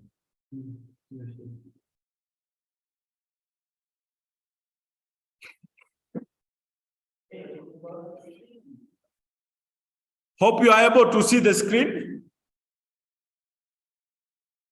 That the prices and quantities of some selected commodities sold at a certain kiosk in the year 2000 and 2010 were as given. So we have the year 2000 and the year 2010. Maybe I can work out this one with them on the board. So 2000, 201 is the 5, 25, 150. Then 20, 8, 5, 135, 160, 320, 37, 8. This is the maize, wheat, and beans.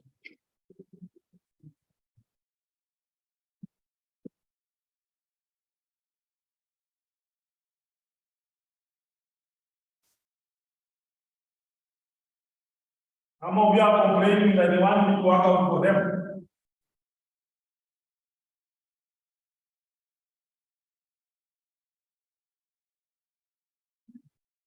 Let's look at that table. So we have the year 2000, then 2010. So we have the price, then we have the quantity. We have the price, then we have the quantity. So we have the items, maize, wheat, and beans. So this is 5, 95, 150. This is 20, then 8, then 5. This is 135, 160, 320. And this is 30, 7, and 8. Those are that's the table. So looking at this, ladies and gentlemen, then it's clear that we are doing the analysis in the year 2010 and our base year is the year 2000, and therefore the price in 2000 is our P4, the quantity here is our Q4. The year of analysis is 2010, so the price is Pn, and then the quantity is Qn. We know the summary that we need. We need P4, Q4, P4, Qn, Pn, Q4, and then Pn, Qn. We need those products. So let us complete. For P4, Q4, 5 by 20, that is 100. Then do this complete and get the total. For P4, Qn is 5 by 30, 150. Do that and complete. Pn, Q4, 20 by 135, that gives us 135 times 2, that's 10, 7, 270, 2,700. Then Pn, Q4, 20 by 30, 600. To do that, we need these totals here. Let us complete those totals, complete the table, then I'll share with you what I have.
Recording in progress.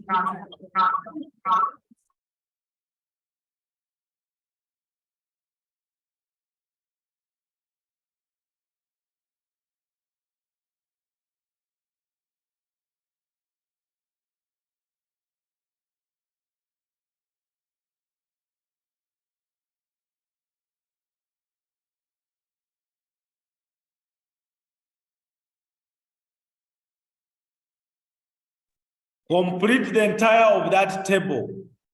What we need is those summations at the bottom. The end should be this 40, 50.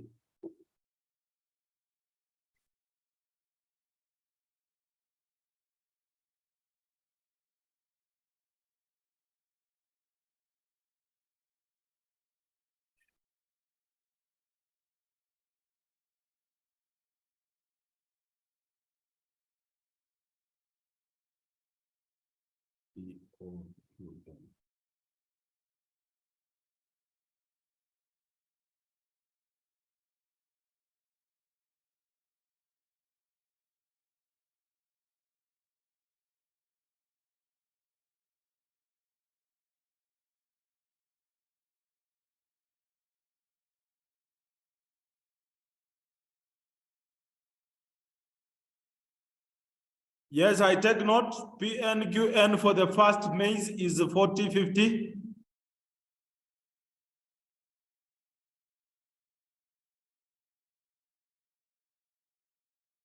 That's not 600. 4050. PNQN. One time, right? This is 40. Thank you for that. So complete for all this, and I will use total. All this total.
You will share the sum totals.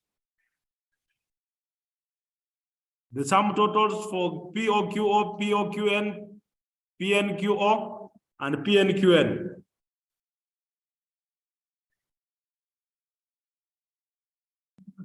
Mtu kashafanya kamepiga picha kameweka. Yes, Haron Musolo, we can see your results.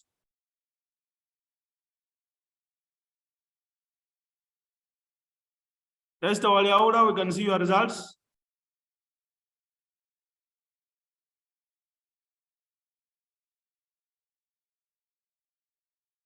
So if you have them, proceed to calculate the less per yes, per share, and Marshall Edgeworth with the Fisher's ideal index. Proceed to calculate the indices per share, less per yes, Fisher's ideal, and Marshall Edgeworth.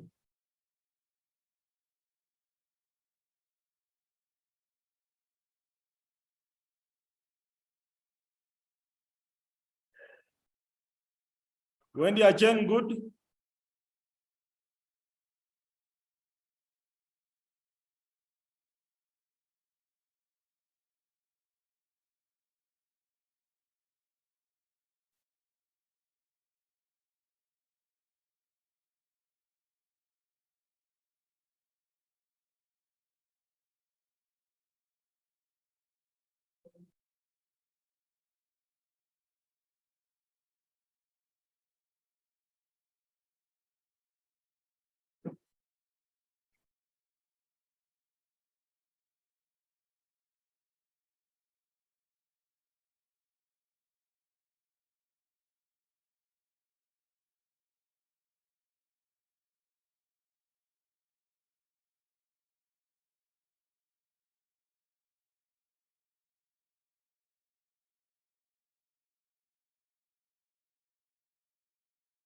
so compare with what I have.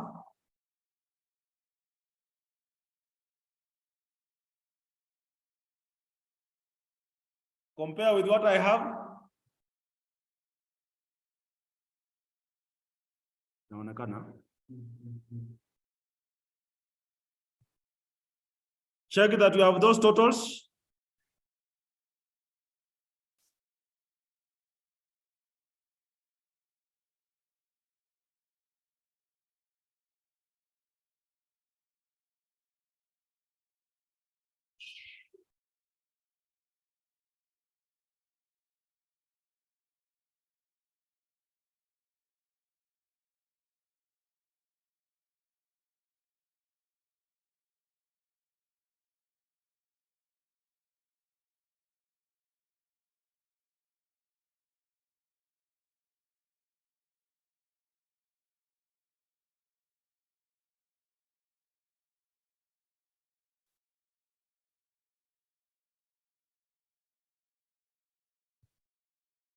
Proceed to give the indices. Partials, pairs.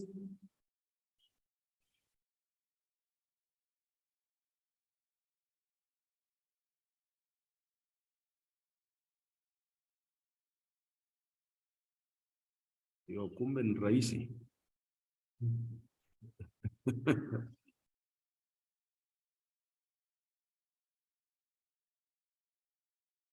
Hauncho.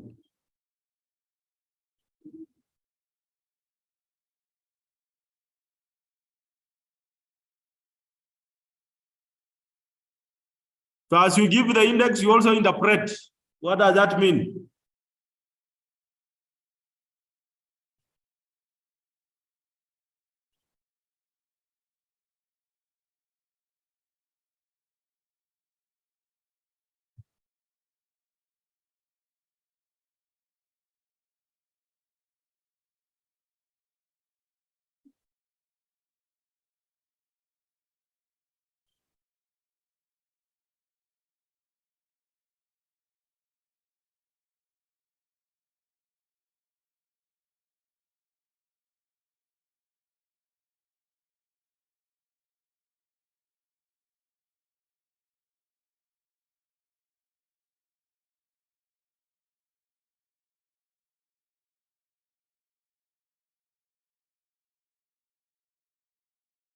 I should read to do the price increase by.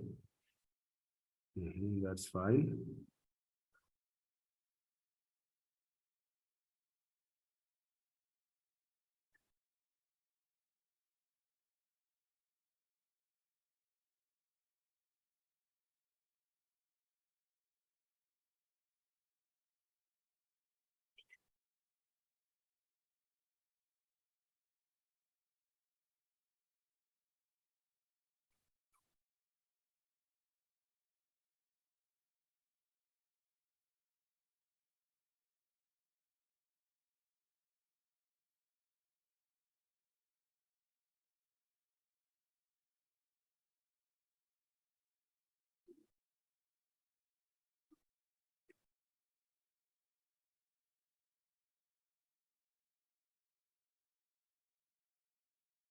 Nobody is getting the Fisher's ideal index. Umetoka wamebaki only 157. Unaona hivyo?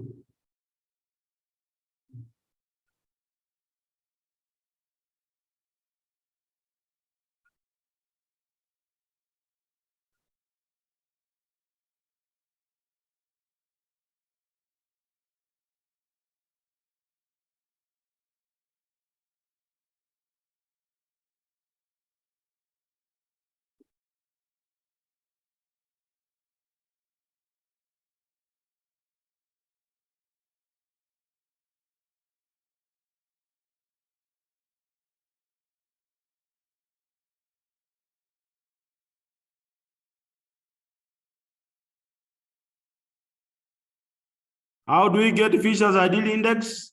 This is the square root of the product of less pairs and per share.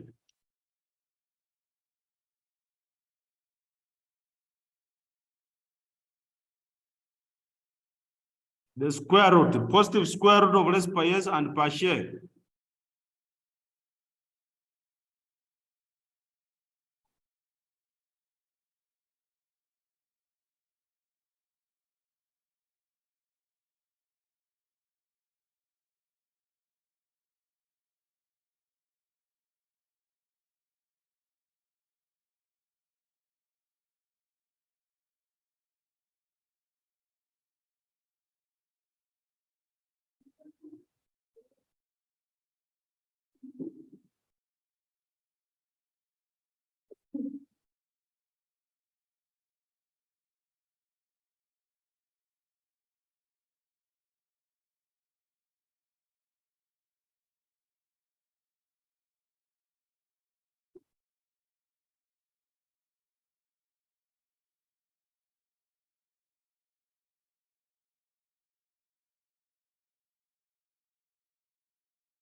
Please, sir, send the YouTube.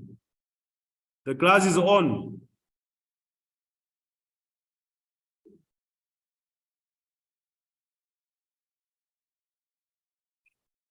Now you can look at this for your exercise.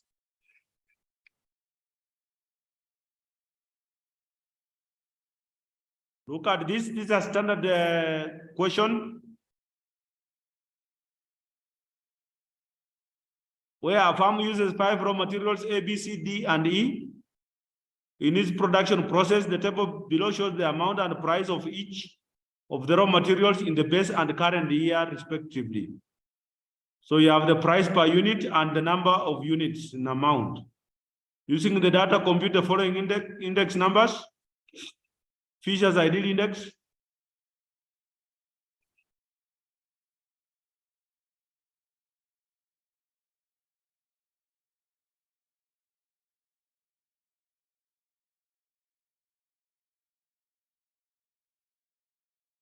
Marshall Edgeworth index. Then you have the index without none of the weights. This is a simple aggregate price index. What you need to do, ladies and gentlemen, you need to interpret what you are given in the question correctly. You are given the price and you are given the amount. So if I look at the best period for product A, the price is 800. They paid 8 shillings, they paid 200. So for me to get the quantity, I have to work out a quotient. Product B, the best period is 20 shillings and we had 1400. So you can get the quantities bought during that period. So you need to be very cautious and understand what you are given.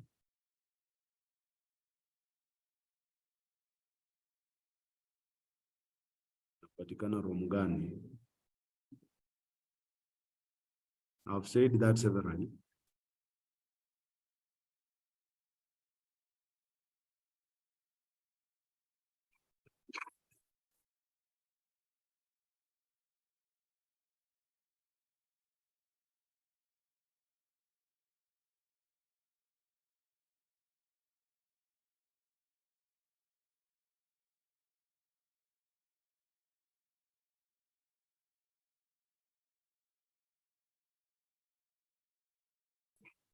Ikati tuweke saa ngapi?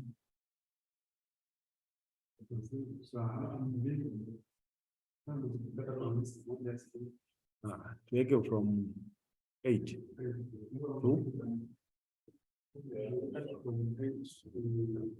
wanafanya in beach.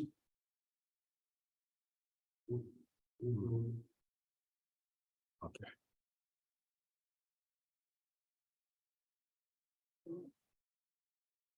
Nilifikiria mtu atapata 25 na hakuna mtu alifikisha 25. Sasa hiyo atafikisha 20 kweli.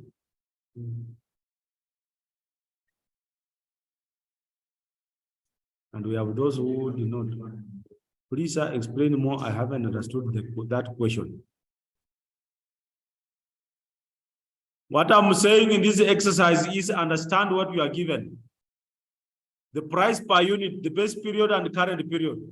You have the price, and in terms of the number of units, you have the amount. So at the price of 8, they spend 200. So you need to find the quantity. At the price of 65, they spend 1950. For product B, at the price of 20, they spend 1400. At the price of 30 in the current period, they spend 1650. So you need to get the quantities by getting the respective quotients. You find the quantities first. You just multiply, you score 0.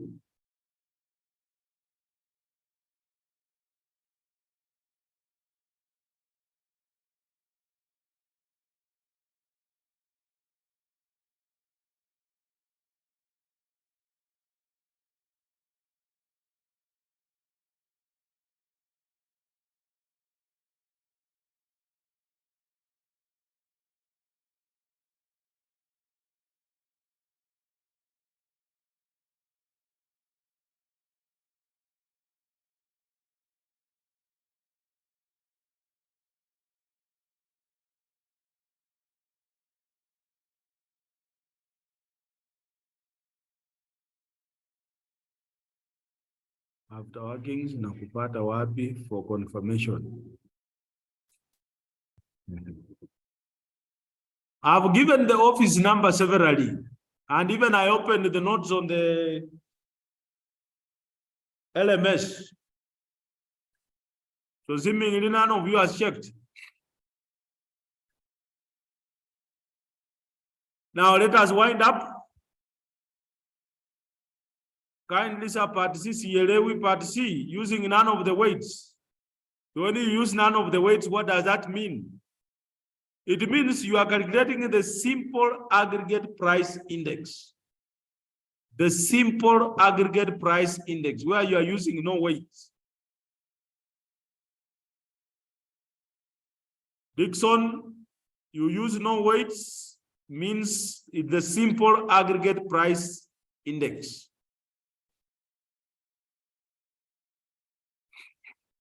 So allow me to wind up on this note, and I want to thank you for the patience you have had. I want to thank you for the cooperation. I think this is the last lecture we have had. Hopefully we have covered everything. If there's anything that you feel we have not covered, kindly let me know, because we wish to conclude the lecture today. Next week, we shall have our CAT 2. CAT 2 will be online, and CAT 2 will run from 8 to 9. Kindly prepare and plan yourselves for CAT 2. The exam will be on the 14th, next month. And I hope that you are fully prepared for the same. We have covered the entire course, and I expect no course for alarm for those who have understood the course, because the exam must differentiate between those who have understood and those who have not so well understood. Another thing I wish to comment about is that I'm always available every day in this university. You have my phone number.